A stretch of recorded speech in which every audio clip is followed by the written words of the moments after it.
beat.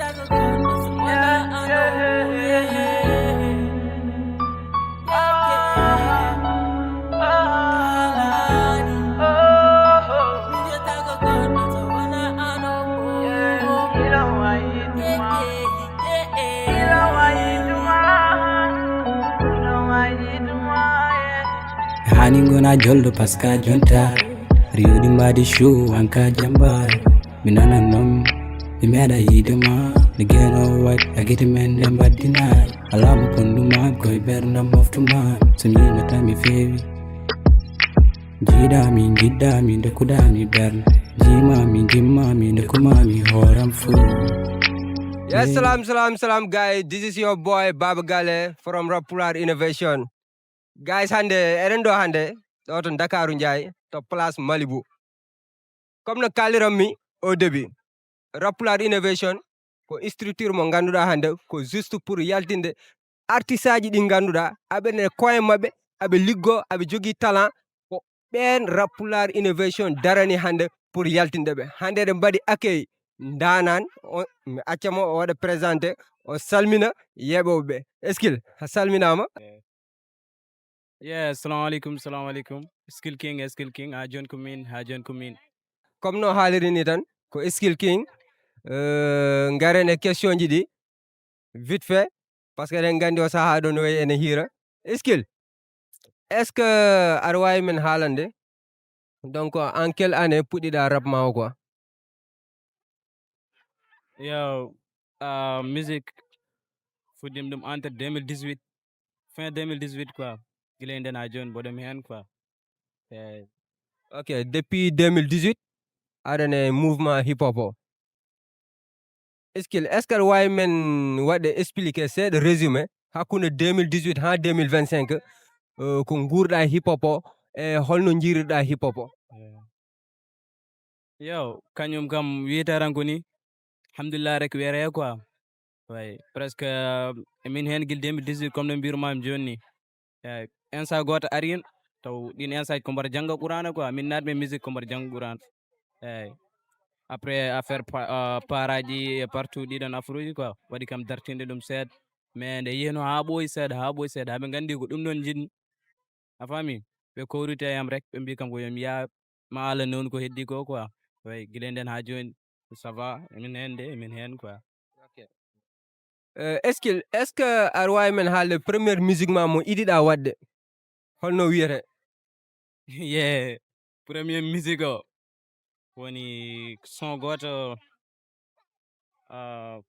woni o ɗin instant mbiɗa noddire Chris Baba quoi Chris Baba mbiyatnomi wona Skill King par ce que on artiste goto mi ƴettinomi inde muɗum idole am et tout a famani way woni sound o ko dippe sound rek wiyete quoi par ce que nden ni rek min mbaɗanno e musique o ni rek way mais nde yeehi ha ɓooyi seeɗa nde Allah ɗum neni quoi. Ok, joni en tant que Chris Baba winnoɗa holko saabi ha changeɗa Chris Baba o gadduɗa Skill King o kadi sa pari mbaɗnami expliqué holko firti Skill King famina ɗum e fansuji ma e yimɓeɓe ganduɗa ene heeɗoma en natma mais anda holko firti ɗum ɗon pourquoi le changement de Chris Baba ha e Skill King kadi kalnamen holko firti Skill King? Yo, Chris Baba ko insa goto won mbinumami ni rek grand goto quoi a famani o wiyete ko Chris Baba ko artiste rappeur kanko hoore makko way ɗin instant ji noon nde pellimi ha mbimi mboɗo naate musique mbimi ƴewmi ga mbimi au lieu komi ƴefta inde makko nde quoi par ce que kanko woni idole am jimmi wadde ko waɗata ko quoi way nden noon ha yeehi ha ɓooyi seeɗa joguinimi hooram fit pour changer ude inde nde jogo inde taw ko min tan goto jeeyi ɗum quoi eyyi taw ala mo ndendum ɗum woni Skill King. Skill King o noon sa faami woni hollum eso genre ko Souleymane guittumi ɗum eyyi king o comme roi quoi eyyi kilo ko barowo quoi way ɗum woni Skill King quoi ɗum woni Skill King. D' accord bandiraɓe nani o wi Skill King firti ka eso ko inde makko Souleymane ka o comme no haaliri ni ko king donc kilo noon sa nani ɗum woni kill wargol in english quoi gay ko ɗum woni Skill King. Skill King hol wonɗo Chris Baba mo guinnirnoɗa hoorema c'est un artiste mauritanien walla ko holɗum kalnamen e oɗon seeɗa quoi? non Chris Bab wona Mauritanie ko Sénégalais. Eyi ko artiste goto Madine Gounass najo. Eyi koye makko ƴettumi inde nde quoi. Instant goto son makko goto keɗotonomi ga on son natanmo ha ɓurti a famani. Après mbimi au lieu min komi ɓadowo afro uji makko quoi mi watta wadde afro uji makko.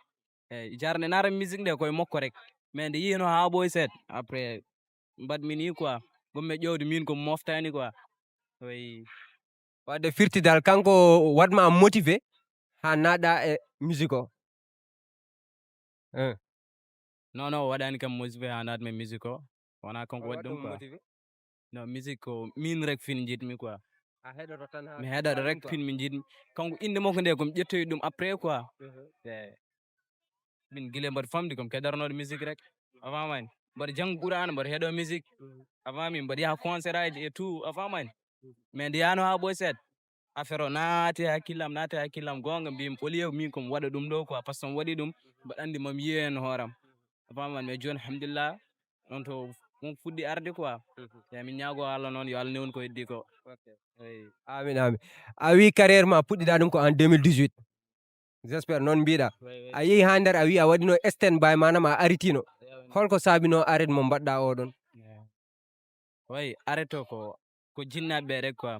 Eyi jar kamɓe hay goto mi tawani e famille o jimowo quoi affaire o bettuɓe no fewi hay goto mabɓe sikkano min mami won jimowo kamɓe cikkanno ko mami reno Qur'an o walla ko mam focus e Qur'an o gonga e gonga quoi a famani mais nde yahno ha ɓooyi seeɗa jimri rek wonata e hakkillam quoi hay so mbaɗa jangga alluwalam ga il faut min komi wone calculde ga min holno ponmi waddirde musique eno ponmi accirde Qur'an hami yaha mi woɗoya musique a famani eyyi nde yahno ha ɓooyi seeɗa mbaɗa wadde hen ha ɓooyi seeɗa ɓe gandi ko ɗum rek jimmi joni ga kamɓe koye mabɓe partage afro uji am Allah e mabɓe yidde ko mbaɗanmi ko quoi.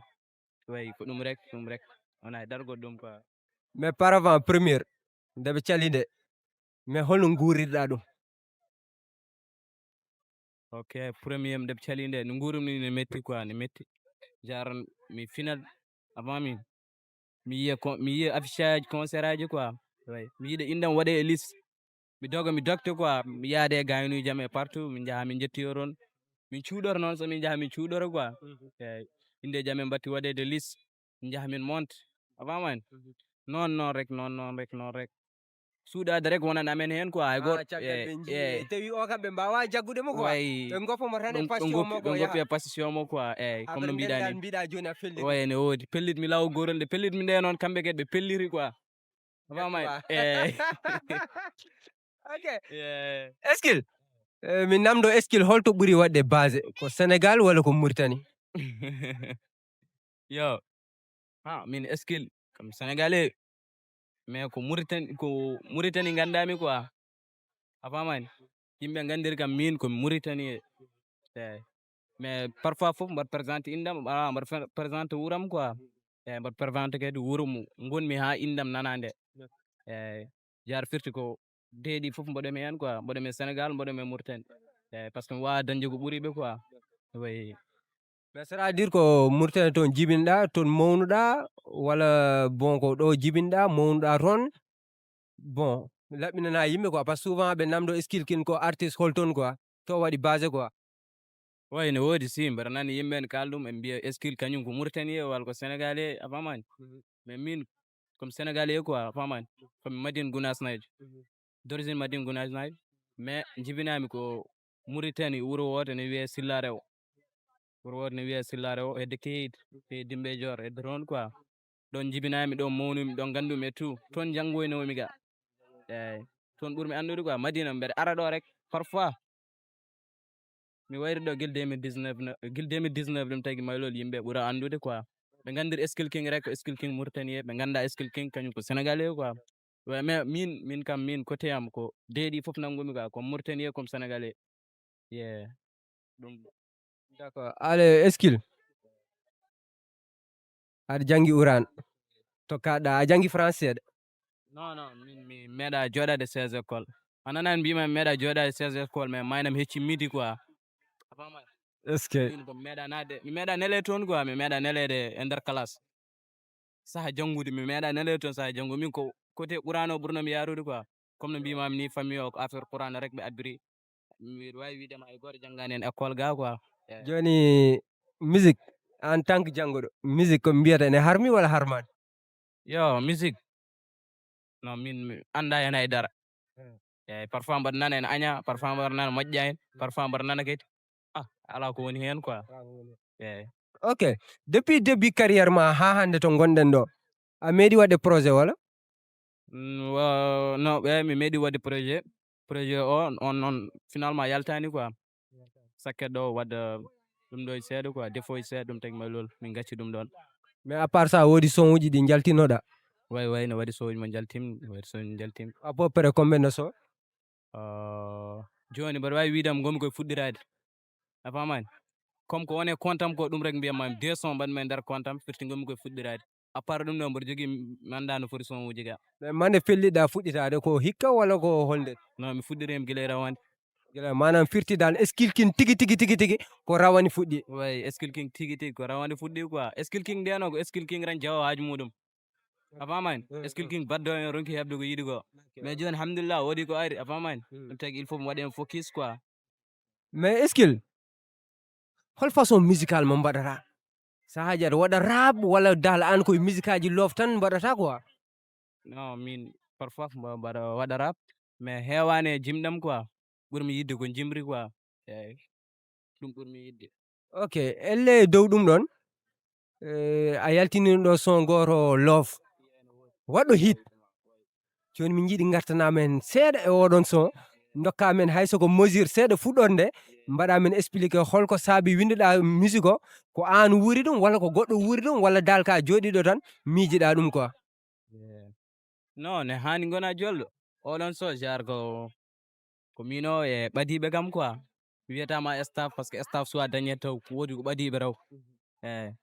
Genre gayno ko DJ ko producteur ko wiyete ko Diallo By o frère mi salminimo. Eyyi. Après nden noon min mbaɗa waɗa projet ko minen rek gondata mais min ngala studio ɗin instant ji quoi, ɗin instant ji min ngala studio. Mais joni alhamdulillah min jogui studio. Gonno studio goto après son min mi rappitanno ɗum somi dawi walla somi yeehi place uji goɗɗi mbaɗa rappete son o gonga e gonga par ce que mi ɓooyi rappetude ɗum. Eyyi. Après mbimi au lieu komi waɗa ɗum quoi, nden noon puɗɗima ko couplet e refrain ɗum rek mbammi, a faami? Ɗon noon son o mbaɗa wawi widemo kamɓe koye mabɓe koɓe décourage noɓe son o ɓe mbi kam ko ɗum wona son firti ko mbaɗa wawi wadde ko ɓuuri ɗum quoi. A famani? Eɓe ndaara son o prise mi ɗum. Mon fo yamen décourage yi wi son o welani. A faami? Sakket noon min après comment no mbami kirde son o ni mbaɗa andi oɗo somi waɗimo e nder place uji ɗi meɗen mo liggortoɗen mbaɗanmo what hit. A famani? Eyyi après ƴettumi ɗum mbaɗmi hen séquence goto quoi mbaɗmi ɗum e nder TikTok mais o ɓooyi joɗade ɗon. Ɓooyi joɗade TikTok. Wona ko mbatti challenge uji ɗum joni ko de ko ɓooyɗo joɗade toon. Nde yeehi ha ɓooyi seeɗa wattinande yimɓe ne challenge ɗum a famani nata TikTok wattinande yimɓe ne challenge ɗum normal a famani? Ha ɓooyi seeɗa kamɓe koye mabɓe ɓe gari ɓe gabbiri kam ɓe kalani kam ɓe mbi kam non min yiyannam nde ne moƴƴi quoi. Eyyi genre kamɓe koɓe décourage noɓe oɗo son min somi découragé ninomi hen firti komin keɓata komin keeɓi ko mbimi woy no woodi. Wadde joni ko heddi ko enen sen mbaɗi hunde il faut ko joƴƴiɗen keɗoɗen kettoɗen après ƴeewen ko woni hen foof ɓe mbi nice. Wadde firti son nde winda ɓooyi. Ɓooyi ko winda. Ɓooyi ko winda mais ko hikka ɗo accira. Hikka o accira o waɗa tournage vidéo après min gacci ɗum ay tournage vidéo koye pression min goni quoi. Comme son mbaɗa wawi projet amen hoore mum ko majjunoga. A fami? Projet amen hoore mum ko majjuno. Mataw min mbat tekka lekka rek hamin keeɓi komin jinno ko quoi. Comme yimɓe ne namdo ɗum. A famani? Au lieu ko mbaɗa rek jaltina ɗum yimɓe jiira guite mumen keɗo ƴeewa sono weeli ɗumen quoi. En attendant yi projet ma en garto e projet o quoi. Donc rokkumen hen seeɗa tan partie goto tan e son oɗon. Pat mi hokkaɓe so présentir tomi carte d'identité am ɗo wadde. Ne hani gona jolɗo par ce que a jontat aɗa yoɗi mbadi shoe an ka jambar mi nanan noon mi meeɗa yidema nde gueno waɗi ha guite men ɗe mbaddinayyi ala mo pondumami koye ɓerdam moftumami somi yima tan mi feewi nde jiiɗami jiɗɗami dokkuɗami ɓernde jimami jimmami dokkumami oram fo baby I love you awa mbaɗo anduma taw waɗɗo wino nawde hakkillam nde a famani ko ɗon dokkunomi seeɗa TikTok o quoi. Mais nice, vraiment min son je kiffe trop quoi, je kiffe trop, je kiffe trop. Mais ele ko featuring hein? Way ko featuring. Ane holon? Mine grand frère o comme no mbinumami joni producteur o Diallo Bi. OK ko non waddimo quoi. Kanko OK d'accord. Caggal ɗum min namdo est ce que woodi studio mo mbaɗɗa contrat signé contrat walla ha joni tan a heɓat maquette aji ma tan jaaha mbaɗa enregistré tan yaltina?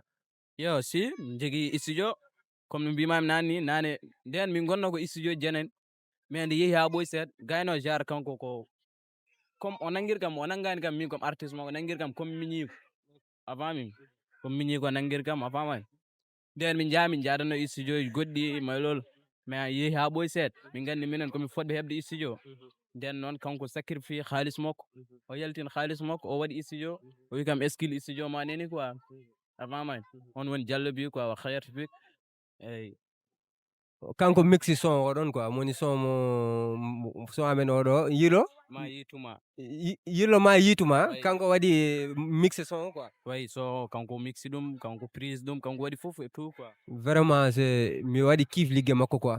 Ni fewi ni yoɗni rewla no studio wiyete? studio wiyete ko Sadiki Music Holton o waɗi basé? o woni ko Mauritanie côté Carrefour Nectek Joni so neɗɗo yiɗi wadde enregistré toon holno waɗata? toon mettani eyyi contact makko rek keɓata Eskil King garten e vie ma seeɗa quoi. À part le vie hip hop o vie musique o holno guurirɗa e yimɓe ɓe quoi. yo joni kam mbeɗa wiya alhamdulillah quoi mbeɗa yetta Allah no fewi eyyi jar eskil meeɗi wonde eskil kabareɗe eskil jiɗɗo bone a famani eyyi mi tampiniri hen jinnaɓe foof et tout a famani mais joni guila puɗɗimi e musique mbeɗa yiilo yimɓe quoi comme no mbimami ni son o yiiloma yituma firti min ko mbeɗa yiilo yimɓe ha joni way nden noon guila nden faade joni est ce que a yiyata memi o walla wadde o walla haaɓe oɗo quoi yimɓe foof mbatta ɗum ko sehilabam cukalel yo mawɗo yo a famani eyyi guila nden ha joni ko ni rek Sa yi namdimami question ni ko sahaji mbiye vie artiste ni waɗi compliqué artiste ni mawninkini artiste affaire aji ɗiɗon tu vois joni noon ɗum addani kam namdade oɗon question est ce que Eskil King ene yewtida e fans uji muɗum? yo si ne woodi mi yewtide fans uji muɗum eyyi mi wawi wiide mboɗo wawi yewtidde kamɓe foof mais ne waɗi mo jewtidemi te momi yewtidani ɓe mbaɗa anni yewtidde mumen quoi. Joni an holton ɓurɗa wonde koye WhatsApp walla TikTok walla Instagram holton ɓurɗa wadde focalisé ko ganduɗa ɗo ko préféré ma sa huɓɓi connexion ma tan ko toon paaɗa?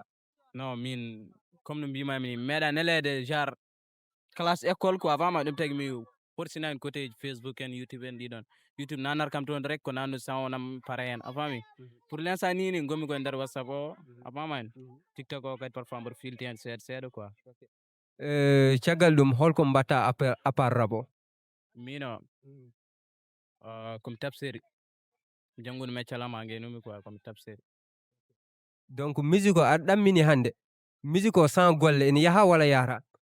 non mi anda hen haydara noon mais min kam mi waɗani ɗum e hakkillam musique o sans golle mbaɗmi ko golle ɗe avant musique o quoi eyyi par ce que joni so wona ɗo moyo wodani a famani et tout majjani ko wona joni ko quoi eyyi au lieu ko mbawa liggade mbaɗa sacrifié a mbaɗa halisma e nder musique ma quoi mbaɗa andi ko ɗum rek yaltintama hen tawi moyo wodani eyyi ɗum tagui mbaɗanmi ɗum quoi mbaɗa waɗa tabsir mbaɗa waɗa musique foof. Joni hande so neɗɗo waɗima classe aɗa yofto walla a woppat tan? classe joni pour l' instant ni mi ala temps muɗum so gonga haale pour l' instant ni min mi ala temps classe quoi a famani classe parfois rek nara min mbeɗa filti hen hay ɗum mi membore tan a famani eyyi joni pour l' instant ni min jimi ko musique am huuɓa jalba yimɓe foof gandami ganda holmino eyyi ɗum woni rêve am wona genre wonde ɗo ne classe diri e yimɓe walla ne yaaha ne ƴeewoya artiste uji goɗɗi en classe non non oɗon affaire mi gemani mi genre mi waɗani ɗum e hakkillam mino joni pour l' instant quoi famani. OK caggal ɗum Eskil est ce que aɗa yi aɗa acci hakkille e artiste aji ganduɗa koye ma tan ɓe foof yitere to kala son mabɓe mo nanɗo hettiɗa tan ma yi hen hoorema seeɗa quoi? way si ne wonno eyyi mais guila nden ha joni wayri nandeɓe quoi guila nden ha aɗa wawi kam rokkude 3 artistes mauritanien ɗe ganduɗa hande soko sago ma waddu e mabɓe hande featuring? yo pour am mino ko woni toon ko foof mami wadde e mabɓe featuring so Allah newni puram minode a fami koye dow muɗum rek gommi mais joni pour l'instant ni mi ala ta muɗum quoi mboɗomi projet jimmi ko projet o yalta yimɓe ganda hamga skill king skill king taw ava fitrine aji artiste uji woɓɓe ɓe quoi par ce que goto mi yiɗa mi cartonne nder fitrine amen quoi a famani min jimi ko cartonne ma quoi kanko yalti ana yiɗi yaltude ha par déjà a yalti ha pari voilà joni hol wonɗo toon référencement babs oji babsu oji woni référencement toon eyi mais hande saɗa waɗanno top 3 artiste aji ɗi ganduɗa ɓe ko top woni ko holone wiyata ƴeewa mbaɗa wawi wiide premiére top o grand frère meɗen nan ɗon advice ko premier deuxiéme o yo deuxiéme mbaɗa wawi wadde hen babs oji par ce que kanko woni idolam kanko pansumi kanko keɗɗoɗo musique mum am sante troisiéme o troisiéme o kam ɓe cuwa taw kifsi troisiéme o ko min jogori heɓoyde ɗum quoi inchallah aɗene lawola ene wona ene wawi wonde kadi quoi ene wawi wonde aɗa waɗa football walla mi meeɗi wadde ɗum mais jar mi ɓuura yidde ɗum quoi min hay sinno ko reportage bal nanmi mi haɓat quoi joni mi natti yidde ɗum ɗon min joni ko musique rek e liggeyam quoi tan e ligguey ma quoi way so mbaɗa heeɗo bit machallah mboɗo miijo ko heewi quoi mboɗo yiiɗa wadde ko heewi mais somi nani genre reportage bal en e tout ɗiɗon affaire uji genre mi haɓat quoi welani kam quoi firti ko welani kam mi natti yidde ɗum quoi mais sénégal ɗo aɗa jogui ɗo artiste sénégal si mboɗo jogui artiste e halpulareɓe walla jolfuɓe non artiste uji halpulareɓe on wawi wonde halpular on wawi non o wona halpular ko VG VG goto quoi way VG goto quoi min ko on ɓuurmi kifde quoi on ɓuuri naddemi eyyi genre min kala ko jimmi wadde koye kala mo jiimi ene waɗa ko genre ko gonmi wadde ko koye muɗum kewmi abbirade quoi eyyi par ce que mi wona hardcore man mi wona ɗiɗon maylol quoi mais caggal ɗum hol musique sa deeƴi hol musique mo ɓuurata e yebde heɗade hol musique mo ɓuurata heɗade e holɗin son uji e genre hol façon musique mo keɗotoɗa mino eyyi comme mo mbaɗanmi o rek mo mbaɗanmi o on tan keɗoromi par ce que min ko mbaɗanmi ko jimmi yalta ha para avant ko heddi ko joni an ko mbatta ko holmo jiiɗani waɗa ɗum ha sa joɗima en tranquillité aɗa heeɗo oɗon babs oji on tan mbima babs oji babsu oji mamin garo e babsu oji min kaldemo quoi vraiment ko hunde mawde quoi ok donc hol min gaccuma donc kala ko ganduɗa ne wonno ko jiɗɗa haalde walla message mo jiɗɗa lancede aywa affaire o juuti weeli machallah min gacca kala mbaɗen fermeture quoi yo bandiraɓe yidde wiide mon rek skill king ha joni ko min tan no wiyerno ni quoi way mbeɗa wimoɗon yon pat projet nan are lawol quoi e projet goto ma ala hay nokku te ma on keɗo ma on jiihen koye moɗon ma on jiihen neɗɗo goɗɗo e goɗɗo quoi mais inchallahu rabbi bientôt natti woɗɗude quoi e mais ummorto mon toon to Sadiki Music toon ummorto temps ala quoi temps won ko waɗani. Yeah, what's up, guys? This is your boy Baba Gale, votre chroniqueur halflar préféré, guys. So, en daññoɗon danan woni Skill King. Hay goto wattamo présenté, donc hande o ari o yewtini en ko heewi. Mbeɗa andi inchallah so projet o yaltoyi ma en jotto kadi ɓeyden yaajinde affaire o ha yaaja kadi inchallah wa rabbi. Guys, no mbirumon ni mbaɗen abonné mbaɗon partagé par ce que page o ko page am no kalirnomi début ko ɗum woni ko jiiɗon ɗo ko yaade yaltinoyde jeune artiste talentueux ji ganduɗa eɓene rukkumaɓe amen liggo ko ɓen men jaata men jaltinoyo men gadda men mbaɗa mon présenté goto e moɗon neni mamen gartoy men gadde woɓɓe inchallah gars Europe to caméra to wonani en toon ko jarasta kanko e Mr no wiyere Ambalo ha waaw bege Ambalo calminama Europe gars à plus ha